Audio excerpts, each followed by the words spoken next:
My name is Victoria Harding Bradley, and I'm from Menlo Park, California. My project is titled Green Ears, a study of ultrasonic acoustic emissions in response to environmental stressors in plants. But what does this mean? Looking at our own environment, we see that when humans are in pain, they groan or yell. When babies are upset, they cry. And when animals are hurt, they whimper or whine. But plants do nothing? Not so.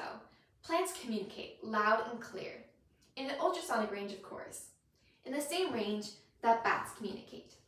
So, using my bat detector attached to a recorder in my homemade soundproof box, I recorded 1,000 hours of the sounds and silences of different plant species. I was able to confirm that plant species had different profiles of ultrasonic emissions with variations in the rate of how often they emit sound, the frequency at which they communicate, the intensity of that communication, which is measured in decibels, and the duration of the communication. My experiment provides evidence, not previously published, that plant sound profiles are unique to a species, almost like plant fingerprints, if you want to think of it like that. So we can no longer think of plants as silent. Instead, we can now recognize their distinctive personalities by species, such as the giddy garlic, silent sage, and very chatty cabbage. Shh, be quiet, cabbage. This discovery let me begin to unlock the hidden value of plant sounds. The recordings captured by different plant reactions to environmental stressors. So, how did this work? Plants were exposed to stressors such as drought, poor water quality, bug attacks, and plant damage from pruning. I discovered that when plants are under stress from the environment, they communicate more often for longer, at a higher intensity and a higher frequency. And of course, the responses to stressors differ by plant species.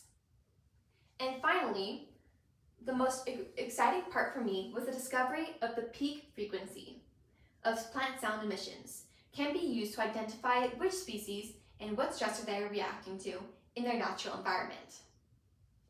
So, in a field of mixed plants, it is possible to distinguish the sound of a strawberry from that of a silent sage or giddy garlic. But why does this even matter? Well, it does for 3 reasons. First, our world is under pressure to meet a food demand, especially in emerging economies.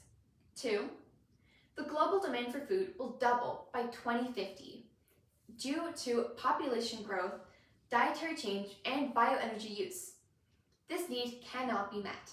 And 3, the increase in consumer demand for food, plant-based foods, has grown by 25% each year since the year 2020.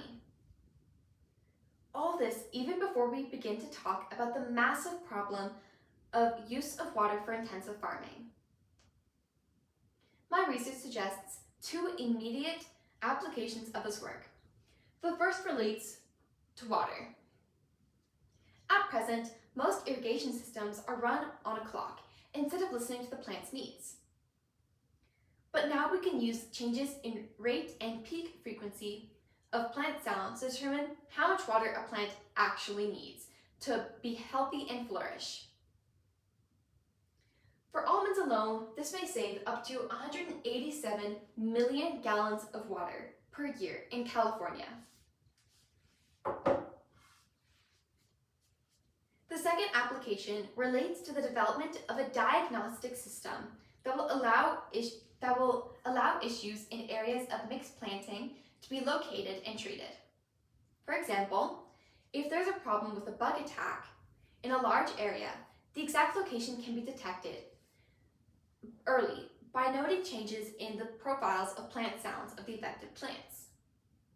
This will reduce the need for widespread use of pesticides with obvious health benefits. But for all this to happen, there are many improvements needed for the measurement of starting with more precise recording, including more plants, weeds, and more stressors. But hopefully my research got the ball rolling. I hope you enjoyed listening to my project. I love doing it. Thank you.